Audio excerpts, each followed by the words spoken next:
Olá, nono período, tudo bem com vocês? Espero encontrá-los todos bem, em segurança aí em suas casas. Hoje nós vamos falar um pouquinho sobre os princípios aplicáveis ao processo do trabalho. Antes da gente entrar no tema propriamente dito, eu quero fazer uma recapitulação do conceito de princípios que vocês estudaram lá em TGD no primeiro semestre, há muito tempo atrás. Provavelmente aí alguns meninos, inclusive, estariam carequinhas na época, né? Calouros. Naquela ocasião, vocês estudaram que as normas jurídicas se subdividem em princípios e regras. Não existe critério de melhor ou pior nessa classificação, tá? Princípios e regras, ambas têm caráter normativo, mas com características diferentes. Enquanto as regras são mais fechadas, mais rígidas, aplica-se uma ou outra, os princípios são mais abertos, mais plásticos e, quando colidem, são resolvidos pelo princípio da proporcionalidade, pelo critério da proporcionalidade que vocês estudaram. De outro lado, quando as regras colidem, a gente usa aqueles critérios de regra geral é afastada pela regra especial. A regra mais antiga é afastada pela regra nova, porque você sempre vai aplicar uma só. Feita essa recapitulação lá de muito tempo atrás, vamos falar na aula de hoje sobre os princípios aplicáveis ao processo do trabalho. Como a gente já relembrou que princípios têm competência, princípios têm caráter normativo, a gente precisa entender que eles são um conceito, eles são um elemento super importante, super eficiente na aplicação do direito processual. E isso decorre das funções que os princípios exercem.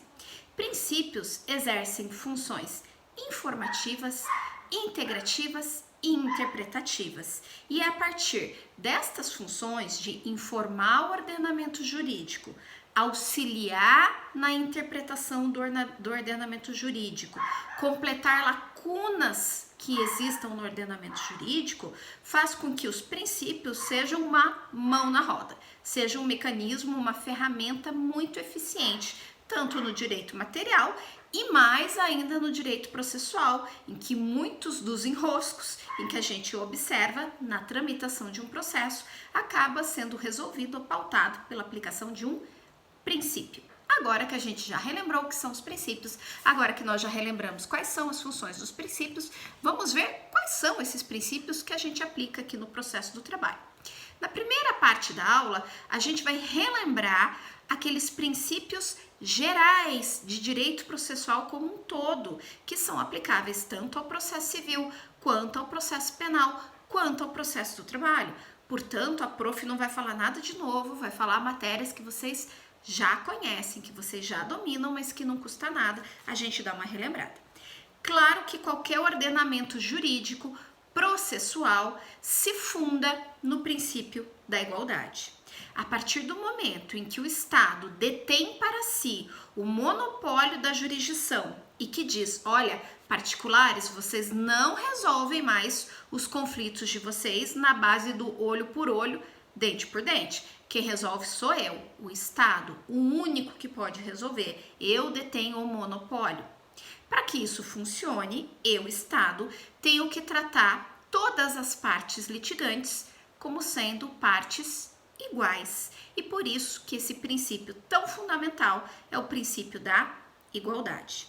Vocês estudaram em constitucional, estudaram em processo civil e vão relembrar aqui em processo do trabalho que quando a gente fala em princípio da igualdade, nós temos que abordar as duas esferas desse princípio. A igualdade formal, que é considerar que todos são iguais perante a lei, e a igualdade material, que não basta que eu diga que todos são iguais perante a lei. É preciso que eu reconheça que materialmente existem partes que são desiguais. E para que elas possam ter condições, paridade de armas, condições de estarem ali num processo de forma equânime, eu preciso reconhecer essa desigualdade, protegendo-a. É o que a gente fala da igualdade material, que impõe tratar os iguais de forma igual e os desiguais de forma desigual na exata medida da sua desigualdade. Prof, o que isso tem tem a ver com o processo do trabalho? Tem tudo.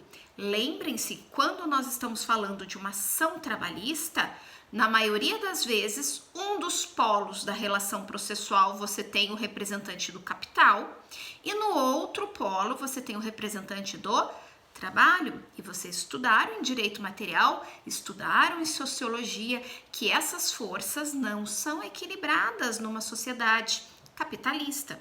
Gente, pelo amor de Deus, a prof não é comunista, longe disso. Estamos relembrando conceitos bastante básicos de sociologia jurídica e de direito material. Mas fato é que empregado e empregador não estão em idênticas condições de igualdade.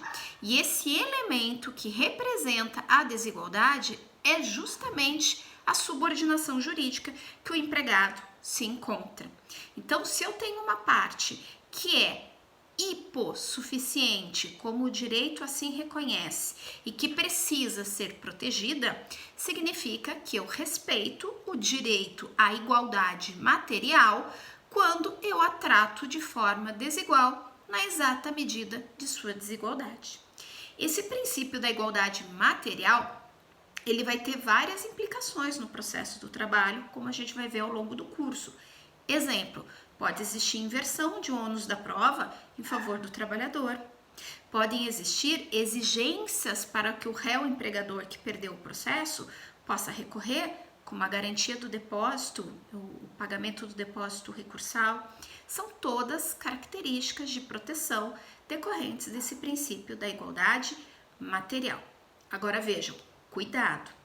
Eu sei que no dia a dia, na vida real, fora do ambiente acadêmico, vocês já devem ter muitas vezes ouvido falar que a Justiça do Trabalho não trata o empregador, não trata o empresário de forma equânime, porque o empregador já entra condenado.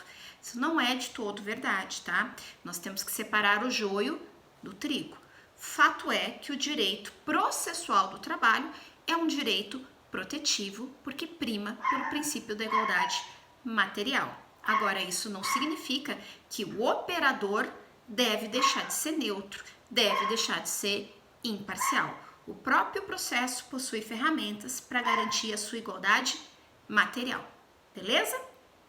Se tiverem dúvidas sobre o princípio da igualdade material, compareça no nosso meeting e a gente conversa mais lá sobre isso, tá bom? Outro princípio básico que vale para todo o processo e vale para a gente também, princípio do contraditório e da ampla defesa.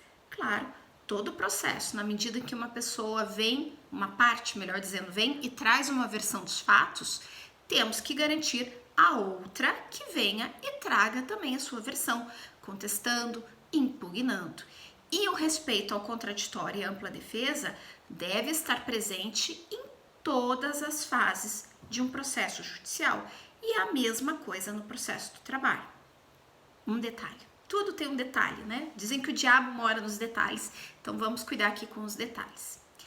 O processo do trabalho é um processo muito preocupado com a celeridade. A gente já vai ver com a razoável duração do processo. Afinal de contas, ele, na maioria das vezes, tem dentro dele um bem da vida de natureza alimentar. Salários não pagos, FGTS não depositado, horas extras não pagas.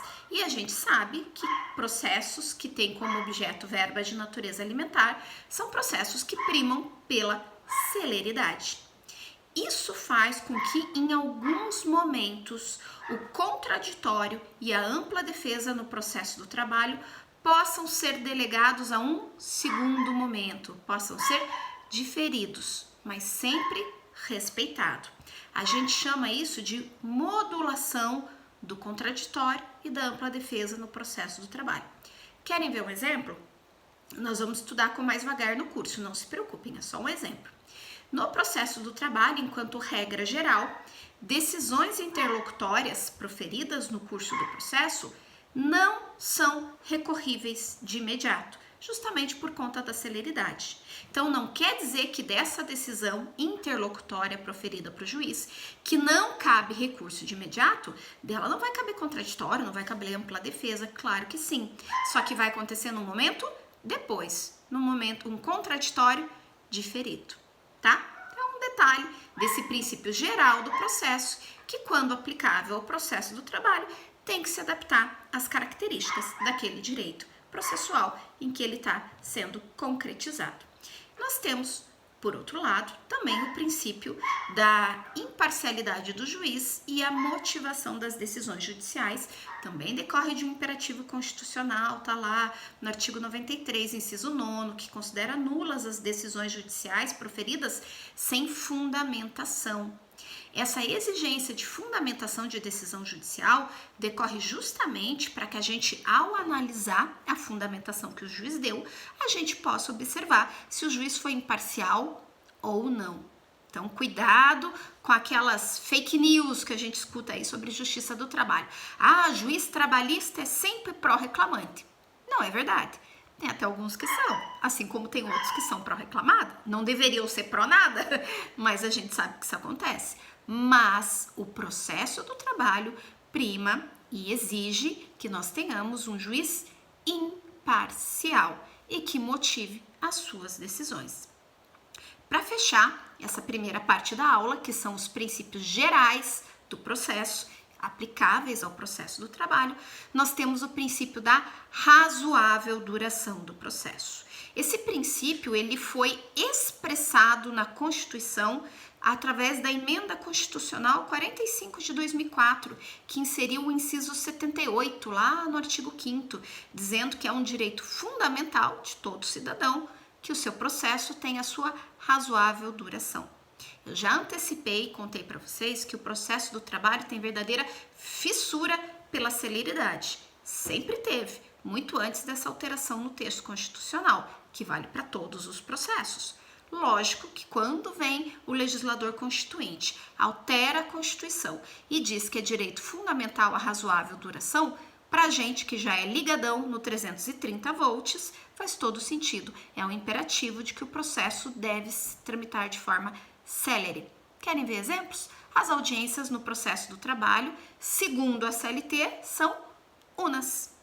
A própria irrecorribilidade imediata de decisão interlocutória, que eu mencionei antes, também decorre da razoável duração do processo. Então, são exemplos que nós temos de princípios gerais do direito processual aplicáveis ao processo do trabalho. A prof vai gravar o próximo vídeo tratando dos princípios específicos ou especiais do processo do trabalho. A gente já se encontra.